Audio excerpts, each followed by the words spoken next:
Larry Munson is a name that is almost as famous as Georgia football. For more than 40 years, fans listened to his distinctive voice calling those Saturday games. He is known for his enthusiasm, has often been criticized for his passion, and has coined phrases that will go down in Bulldog history. It's all here in this book, From Herschel to a Hobnail Boot. I sat down with Mr. Munson at his home, and we talked about his life and career. Staying true to his radio background, we didn't turn on the cameras this time, but he offered us access to his personal photo collection.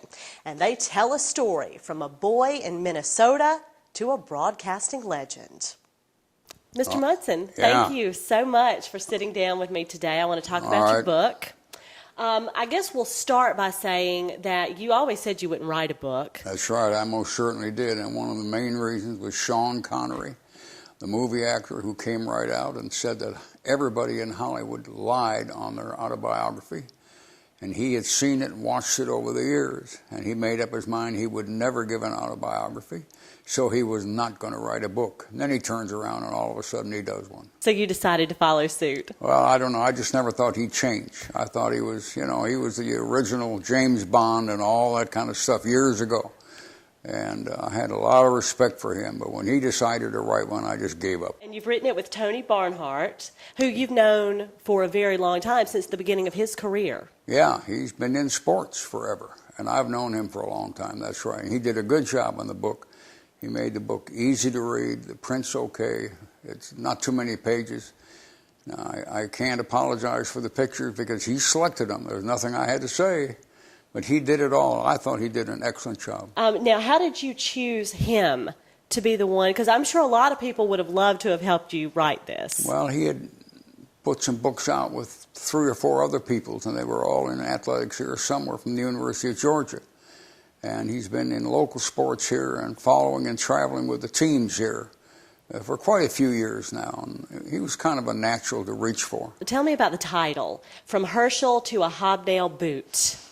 Well, I think that's a reference to, this was kind of Barnhart's title, I guess, but Herschel was such a big thing at the school when he was there, and we won a national championship with him back in the 80s, and he really left his trademark on the school and right across the campus. My God almighty, he ran right through 2 men. Herschel ran right over 2 men. They had him dead away inside the 9.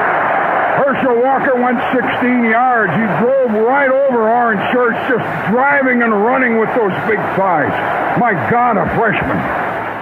The Hobnail Boot was just a play that happened in the Tennessee game 6-7 years ago, in which we pulled something in the last 3-4 minutes, and we won a game up there. And I said something that was probably not good broadcasting, and that we stepped on their face with a hobnail boot, which is a dumb thing to say. And you didn't even know what that was, did you? I did not know, and the Tennessee fans, till this day, resent that I ever said it. Tennessee playing what amounts to a 4-4 fake.